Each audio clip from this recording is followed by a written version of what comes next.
Hi everybody, welcome to Best of British Blackwell. Today we're going to be making for you a lovely steak and onion pie. Come over and have a look at the ingredients we've got and I'll show you how easy it is to make. Ingredients today really couldn't be simpler. We've got some lovely braising steak here. You could use some casserole steak, you could use some pre-diced shop bought casserole or slow cooking beef. Any cut of beef really will work for this. The only difference in the cuts of beef that you use is the cooking time. So I'm going to slow cook this pie mix out first. So I'm using a cut of meat that's really going to work quite well when you slow cook it. We've got a couple of nice big onions here. We've got some frozen peas. I'm actually using frozen carrots this time because I'm trying to keep the cost of this pie down to make it nice and affordable. And we've got some shop bought short crust pastry. Finally, our final ingredients are some stock cubes, and I've got some vegetable stock pots as well. You may need to do a little bit of preparation with this meat because it's braising steak and it's there to be slow cooked. You do still want to remove some of the sinew here, so the last thing you want is lots of sinew in the meat. So I'm going to give this meat a trim up, just taking off these fatty sinewy pieces here. As you can see, some of the sinew pulls off quite nicely as well. It's definitely worth doing because you don't want any chewy bits in the pie mix, and it will only take you a few minutes. So I'm going to finish this off and then we'll be ready to start browning off our meat. Okay, now we've trimmed the sinew and the fat off of the meat. We do still leave a little tiny bit of fat on there, as you can see, where there's fatness flavour. I keep saying that. What we want to do now is just chop this meat up into nice big chunks.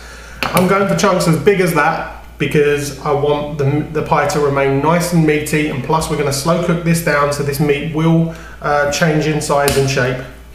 But what we also want to do is make sure that large parts of the meat get browned off and pick up some lovely flavour from the browning off process. So keep the chunks nice and big. All too often people chop the meat up and it's far too small. That is about perfect, just in half with that. There we go. Now we're ready to get this into a pan and start browning it off. Okay, we're ready for the next step. I've got a nice hot pan here for the beef. I've also got a little pan of oil, or a big pan of oil actually, on the go here. Just a tiny little bit of oil in the bottom there. And these are for the onions, which I'm going to get on now. As you can probably see, I've chopped these quite thick, the onions. I've diced them down into eighths, something like that. I don't want them to be finely chopped because I want to be able to taste the onions. I also want to be able to feel the texture of the onions as well. I don't like it when you have a steak pie and you can't actually taste the ingredients that are in there.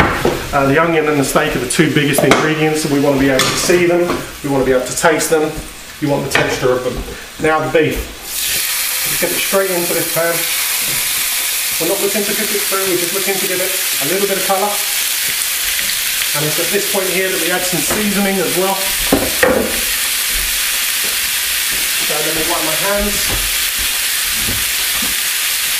So we go in with some Worcester sauce, naturally. As you know, I love Worcester sauce. We also go in with some liquid seasoning. And now we just let that take a little bit of colour. As you can see, the beef is colouring really nicely, and it's at this stage now it's nice and brown. We get a good couple of cracks of black pepper in there. I'm happy with the colour of the meat now, so what we're going to start to do is take it off the heat and start to transfer it from this pan in with the onions. Notice that I'm not pouring it with the juices as well. There's going to be a lot of fat in those juices there, which I don't want to transfer into the pie mix. This pie mix is going to be quite wet but quite thick and juicy. You don't want it too watery. So the beef has now come off the heat. We've got it in with the onions and they are kind of softening quite nicely in there. What we're going to do now is start to add our stock. I have got about half a litre of stock here, and this is the stock cubes mixed with the vegetable stock pot. Whack that all in there, all the juices. Now, what you want to do is, give it a good stir around. Now we want this to reduce down. Now, if you were cooking this pie really quickly and wanted it done in a couple of hours, you could whack this up to a really high heat and let it boil away and fizzle out and reduce down. I've got all the time in the world, so what I'm going to be doing is bringing this up to the boil, taking it off, or bringing it up to the simmer, not really a boil, taking it out, putting it in my slow cooker and slow cooking this down for a good few hours. There we go, in the slow cooker for the next 4 hours. Now comes the part that people perceive as the tricky bit of making a pie, but actually it's really straightforward. So make sure you've taken your pastry out of the fridge for a couple of hours, let it get down to room temperature, it's much easier to work with. Just start off with a nice clean tabletop, get a little bit of flour on there, unwrap the pastry, just making sure you've got nice clean hands. And the trick with this pastry is not to overwork it too much. Sorry, I'm making a bit of a mess with the film.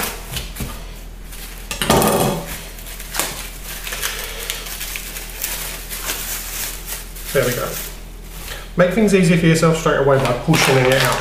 So I'm going to make a bottom to the pie dish and a top as well. Now I know that the bottom is going to use more than the top, so I'm going to go just slightly more than half and half here. So as you can see, one part is bigger than the other. Take this to one side for the moment, you don't need it just yet. And with this side, give it a good coat of pastry, a good coat of flour, sorry, and work it into a ball.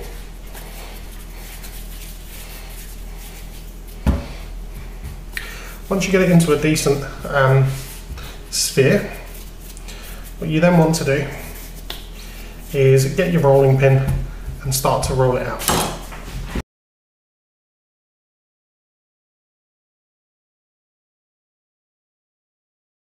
Now we bring our pie dish over.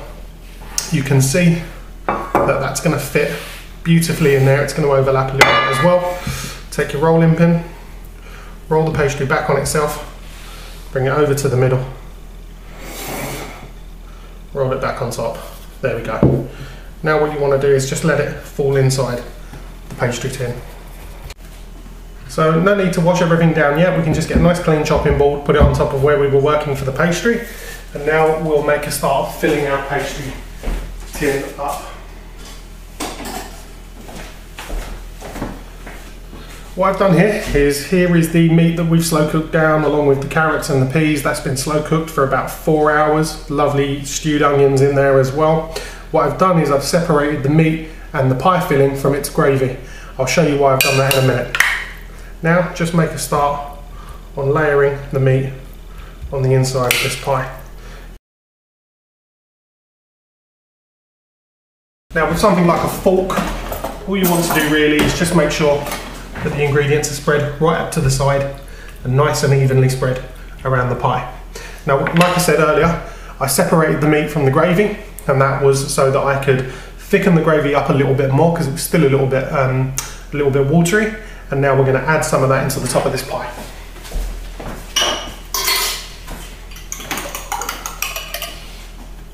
So we're going to just pour this in, and this should start to work its way in and around the gaps around the meat and the veg in this pie.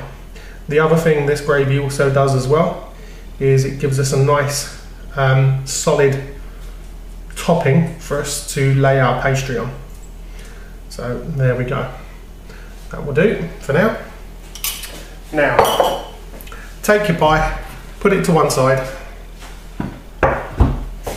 Still got our nice floury top here. Now we make a start on the topping of the pie. Much the same as you did for the base of the pie. Get it covered in flour, get it into a nice ball, work it into a nice ball shape. Give it a roll around on your kitchen surface.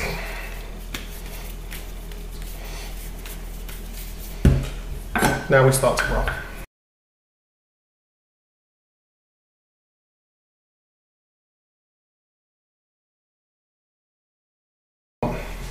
Now, just take this to one side for a moment.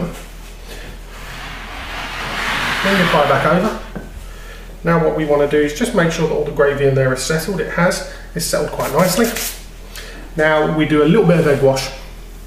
So you bring your pie back over, you get your egg wash. Notice that we haven't tried to trim anything yet. You don't have to use egg wash here. You can use milk if you want to. My nan always used to use the egg wash, so that's what I'm sticking with. all around the outside, and this is just to make sure that your pastry top sticks nicely to your pie. And then no heroics about it, get that straight over the top. And immediately what you want to do is fetch a fork, back end of the fork, crimp that pie in. Just start doing that now. You can trim the pastry a little bit later and crimp again if you want, but you want to make sure that this starts to stick to the two pieces of pastry start to stick straight away. Very nearly ready to go into the oven now. We just need to do a couple more things. So now we know that the excess of the pastry is trimmed off from around the outsides. We can go back round and crimp again. Just give it that authentic homemade pie look, which everybody likes. It also just makes sure that the insides aren't going to seep out at all as well. Then what we do is we get the rest of the egg wash and get it all over the top of this pie. This is going to give you a lovely golden brown finish. And then once you've done that, I will finish this off in a minute, but this is my last top tip for you when making a pie, is to ensure that the pastry cooks all the way through and to ensure that the steam can leave the pie. Just make a little crisscross in the top of your pie here. Like I said, helps the steam leave the pie. And just pull it apart. There we go. That's perfect. A little bit more of the egg wash because we want it to come up nice and brown, especially around these edges. And we're ready to go in the oven. And I'm going to stick this in the oven for about 25 minutes on 180 degrees. Okay, this has now had 25 minutes in the oven on 180, and look at that, that is looking good to me. As you can see, the pie stayed within the parameters of the dish, which is absolutely perfect. What we're going to do now is let this sit for about 5 minutes, just to let the innards of the pie continue to cook and the pastry continue to firm up. Should then be easier to cut into some nice slices. In the meantime, I'll get the rest of the dish ready. There we have it, guys. We've got a lovely steak and onion pie. I've served it up with some mashed potatoes, some peas and some cabbage. As you can see, the pie is held its filling really, really nicely there. You've got those lovely big thick pieces of meat, which are cooked to perfection. And it wouldn't be a Sunday dinner at my house without a drop of gravy. Give it a go, guys. Not as easy, not as tough as some would lead you to believe. Perfect pastry, really nice and crispy, and cooked all the way through as well. Enjoy. Cheers.